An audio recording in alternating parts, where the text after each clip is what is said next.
Hi guys, welcome back to the channel. Hope you're all keeping well. Well, another quick Tuesday tips video, and this week's tip, goal remotes and how I get set up. I had quite a few questions lately about my remote cameras. Don't always use them, especially on a day like today. I'm going to set it up, but if it starts raining, not going to risk it. Sometimes you put a cover on and the rain gets in anyway and you get lots of water ingress, so if it does start raining I might oik it off. But anyway, just wanted to show you quickly what my kit is and how I set up. Good old faithful 1DX Mark 1. She's bruised and battered now, but great for this job. 12 frames per second on a good day. Plenty enough for a goal remote. I've got the 16 to 35 f4, that wide angled lens that I spoke about in last week's video. I'm at about 20mm. Now to trigger that off, I'll just pull that off. I've got the Plus X, the Pocket Wizard Plus X, plenty good enough for this job, two of them. I'm on channel 9 on both the trigger and the receiver. Receiver's mounted on my R3 to my 70 to 200. That will trigger off this 1DX when I'm down there pitch side. Any goal mouth action that I shoot on the 70 to 200 will trigger off this 1DX. I used to mount the Pocket Wizard on the hot shoe until it got snapped off a few years ago by a ball. So now I've got some Velcro on there and on the tripod. Oh, incidentally, little mini tripod. I've got this listed in the description below. It's an Amazon link. Brilliant tripod this is. As you can see, I've got the legs fully extended and spread out in a spider fashion, just so that it's nice and stable. If it does get struck by a ball, there's every chance it might not fall over.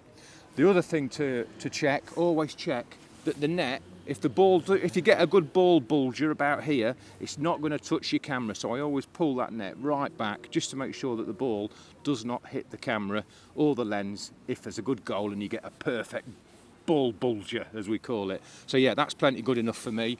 So what I'm going to do now is put it on live view. I've got my wide-E in manual focus and I'm just going to put it in live view, focus through the net,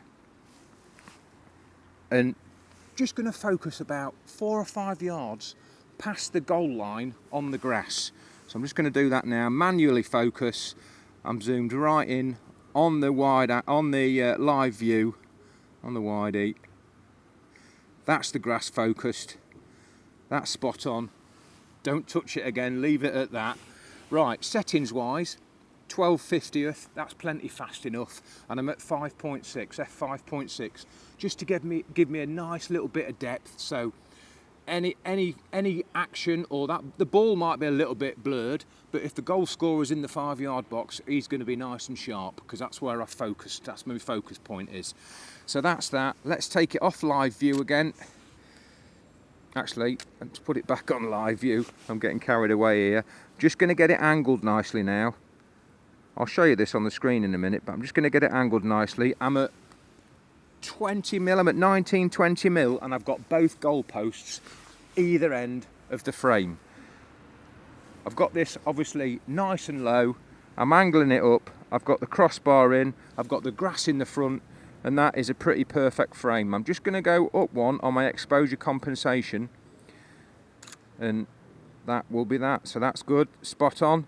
Right, we are all set up. I'll show you the lead that I've got, because obviously I've got the Pocket Wizard connected via the 3-pin lead. I'll show you the lead in a minute. I'll put that up now on B-roll while I'm talking. So that's both on channel 9 on the Pocket Wizards. Let's just see if she triggers. Turn the R3 on, Pocket Wizard's on. Just going to pop that in manual focus. Let's see if she fires. Yes, there we are. So on the trigger, incidentally, I'm in electronic on my R3 and it's still firing off the 1DX. One last go. There we go. She's firing away lovely. Just press play. I'm not going to move it. I'm just going to tilt the tripod up. Press play. Check out the image. That looks lovely. Spot on. We're ready to go. Any questions, pop them in the comments and I'll try and get back to you. But hopefully that all made sense, and let's see how the game goes. If there's any images from the game, I'll pop them up now. Catch up Friday. Job's a good one.